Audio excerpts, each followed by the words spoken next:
It looked cold and miserable there, and I think actually the fact that a massive rain squall washed through an hour and a half before kickoff didn't help with the walk-up crowd. No, and it was the same on Thursday night where the FAI had actually sold 6,500 tickets, were set for a record crowd and end up slightly less than the 5,200 that were at the Sweden game. But there was still, I'd say, up in 4,000 there last night. Conditions were as bad as I've been to at a match in the last couple of years. Gale force, driving wind, absolutely torrential rain. And the pitch wasn't in great condition by kickoff. There was a lot of surface water. So while in hindsight we look and say, yes, an 11-0 against Slovakia, you should be expecting to go and beat these teams well. So Georgia have been improving. Georgia have been improving over the last campaign or so and had kept it tight against Sweden. It was a 4-0. It was a 3-0 against Finland, a 2-0 against Slovakia. So I think it was important for Ireland to break their resistance earlier, to just take some positivity early in the game, bring the game to them, and whatever disappointment was there from Thursday, to banish that. And I think it'll do very well to pick any holes in last night's performance, which is unsurprising in an 11-0 victory. Yeah, can't do it on a wet Tuesday night in Tallaght Stadium. There's nowhere quite like it when the weather's in, rolling off the mountains like that. It's pretty grim. Yeah, and I think the point you made about it was the quality of the football that they played early on, Nathan, that was, I guess, the most appealing characteristic, because there were doubts after the performance if any of the progress that we'd seen had actually been built on, or if it was a little bit of a, flash in the pan. It turns out that they are making progress. Yeah, there was pressure because of the 2 drop points against Slovakia on Thursday. And while they were preaching positivity to the media, I think around the camp there was a huge disappointment that they missed out on a massive opportunity to take 6 points from these 2 games and really ease the pressure on themselves heading into 2022, when 3 of the next 4 games are away from home. So they needed to get at them early yesterday. And I think Denise O'Sullivan was the one who drove Ireland right from the start. You might have seen that shoulder in the first half. It was like watching The Rock. Sent the Georgian player absolutely flying. And within a couple of minutes, you could see Denise O'Sullivan wanted to get on the ball all the time. And that was the biggest difference from Thursday to tonight, that Megan Connolly and Denise O'Sullivan ran the game in the middle of midfield. They were close together. They had added Ruisha Littlejohn, who also had a fine game in there as well, and just dominated possession, never gave Georgia a chance on the ball at all, passed it quickly, got it to their talented attacking players, got Katie McCabe in. And when McCabe and O'Sullivan are playing well, Ireland can achieve a lot. And the big question mark still, I think, is against the better teams. How do they get O'Sullivan involved in the game like she did last night? It'll never be that easy, but how do you get her involved in that final third more often instead of dropping deep where it can all be a little bit frantic? And how do you get Katie McCabe into that attacking position? Because where she was last night is where Ireland fans want to see her, where she's at her more dangerous. But in the majority of the games in this campaign so far, she's been totally on the back foot and struggling to get out of her own half. So how you transfer that to a game away against Sweden or at home against Finland is the big task for Vera Pauw. Are they better set up to play away from home then, if they're not expected to be on the front foot? I don't know. I think you want them to be on the front foot. And Ireland have gone down a path of playing very difficult games. They've got some friendlies in February where Vera Pauw was saying last night, again, she's looking to play 3 games and again looking to get difficult opponents, that she feels actually a performance like that couldn't really happen unless you're playing the tougher teams, unless you're really having to scrap for possession all the time. But they clearly there's a lack of trust. Maybe it's a deserved lack of trust in some of the creative players, of allowing them further forward, like playing 5 at the back basically at home against Slovakia. The back 3 works just fine, but when Katie McCabe and Oni O'Gorman, or whether it's Jessica Zhu, are pinned back in their own half, it just feels as though it's going to be very hard for the midfielders to gain any control.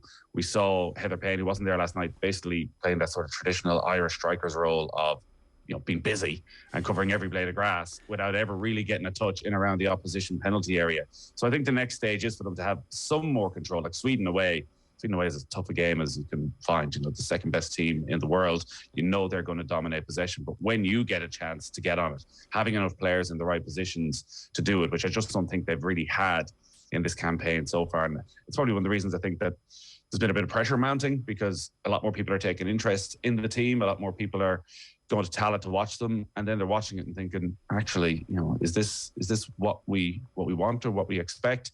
But Vera Pauw will point to the results and say they're second in the qualification table. If the results go the exact same way in the next stage, Ireland will be in a playoff, which will put them in with a brilliant chance of getting to a first ever major finals. Yeah, the playoffs are quite convoluted, and so we can come back to those unless you have a Nations League style Kevin Kilbane explainer already at the fingertips, do you? The playoffs, obviously all the teams that win the groups go into the playoffs, and then for the playoffs, the second place teams go into a draw, and at the moment there's 9 second place teams go into that draw.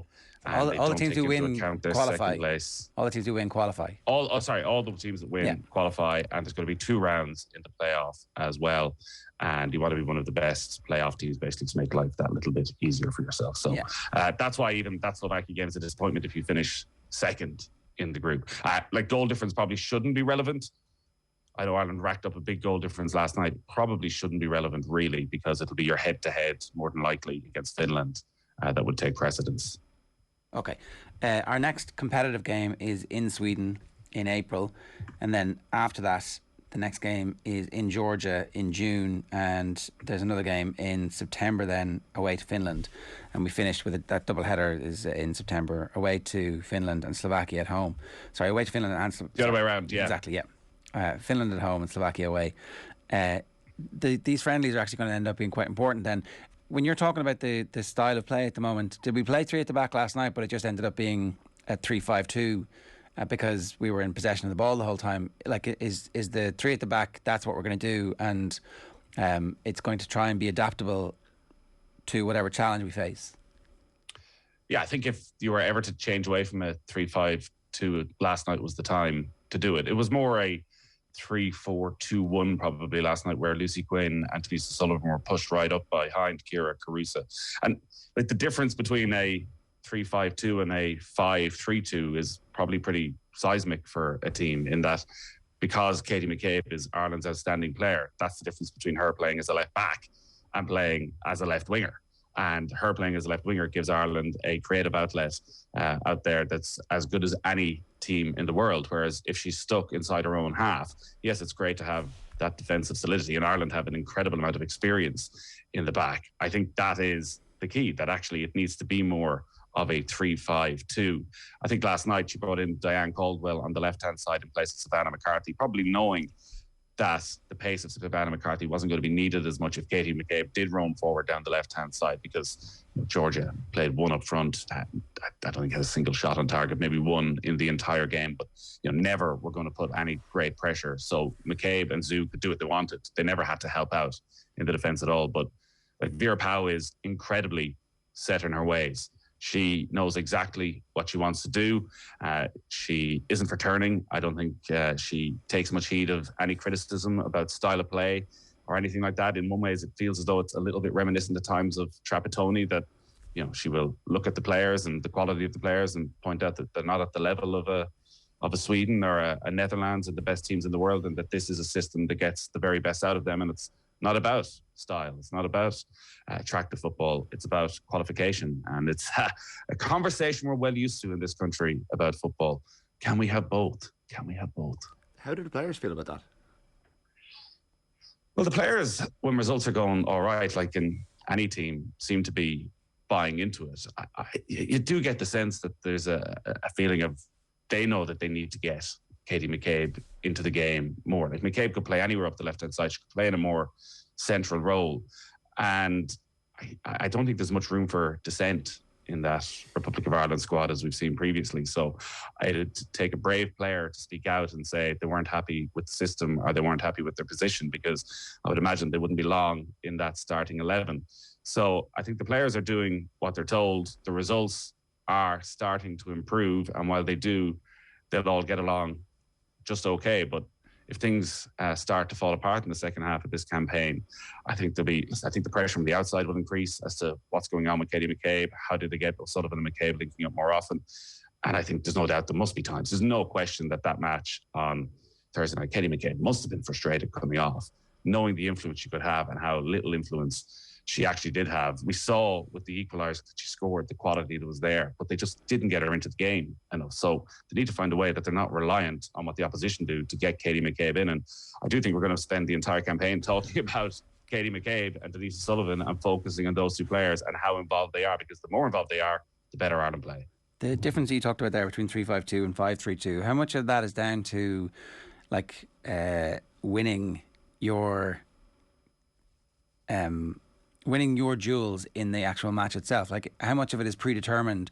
You're not going to, what we're saying when you're 5-3-2 is you're going to play left back tonight. You're not going to cross the halfway line like that. It doesn't strike me that was the game plan at home to Slovakia, was to be conservative and try and keep it tight and nick one, because we were supposed to be the oppressor in that one. So, like, where's the disconnect between the 3-5-2, 5-3-2 thing from that perspective, and do any is it part of the players also standing up and saying, actually, no, we have the quality to be able to get on the ball and take those risks and pass it? Because it's not like they're not being told not to pass the ball. No, and they're not going old style route one all the time either. It just seems to be at times they can't get enough bodies in the middle to take control of the game. I was talking briefly to Denise Sullivan afterwards about the difference, and said it was just so frantic and helter-skelter on Thursday night that they never got control of the ball. They never got space. The two holding midfielders never had enough time on the ball to pick out the right path, and Everton was rushed, which meant they constantly ended up turning over possession, which meant it was constantly scrappy, which I would assume then meant that, you know, Katie McCabe couldn't take the risk of stepping forward when you can't trust at times that your central midfield is going to keep hold of the ball. Yeah. Because suddenly you find, like what happened with the goal, where you find actually everyone is charged forward, you lose possession in midfield, and suddenly there's this wide open space. So there's definitely a balance to be got as well. But maybe last night Vera Pauw stumbled on something with Risha Littlejohn coming into the midfield as well, and herself and Connolly and O'Sullivan linked up brilliantly and had exactly those sort of nice little triangles and were able to control the game. The midfield, the defenders, three centre halves were able to step forward. The three centre halves, you think one of them should always be able to step forward. Like Niamh Fahey spent the majority of the game in the opposition half as well, that they were able to crowd them out of it. So maybe they just need to take a few more risks in general to make sure that they do get the results, because I think the one home game they have is against Finland. Like, that is going to be a nervy September, you feel, on the assumption that maybe Ireland, you know, go to Sweden and you would expect Sweden to win that, but likewise you'd expect Ireland to go and win in Georgia. A home game against Finland and a away trip to Slovakia in the space of 5 days at the end of this campaign are going to be absolutely huge, and you just hope by then Ireland are in a position where actually in that home game against Finland they do have a far greater level of control in midfield, more like last night, less like what we saw on Thursday night. Is there a danger in making tactical amendments based on an 11-0 win over a team that were down to 10 players for so long? There probably is, but I guess there wasn't a massive change in that. She did play the three at the back. If they'd gone with four at the back last night, we might have been thinking, well, is actually this the way forward? And you're going, well, what was the quality of the opposition? Maybe Vera Pauw looked at it and said this was more of a mentality thing, that there was some nerves on Thursday night that, again, from very early in the first 5 minutes of that game, you were looking at Slovakia and thinking, oh, they're a little bit better than we expected. They're a little bit more physical than we expected. Whereas last night, there was no question from the first couple of minutes in the game that Denise Sullivan was going to be the best player on the pitch. So maybe they just need that bit of a mentality shift from the start of the game and a bit of confidence to say, we're going to go and take it. I think she will stick with the three at the back. I think she will stick with the wing backs.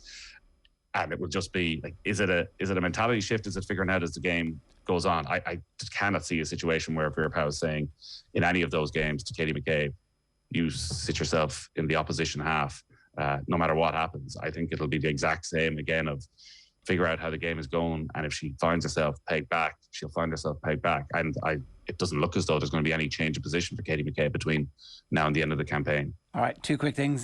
Shane on YouTube says, can Nathan give an update on Oisin Mullin? You're unprepared for this. I didn't tell you it was coming. There's a lot of hope that maybe Oisin Mullin won't be going to Australia, but presumably there's just going to be a delay in when he goes. It's not like this deal is off, is it?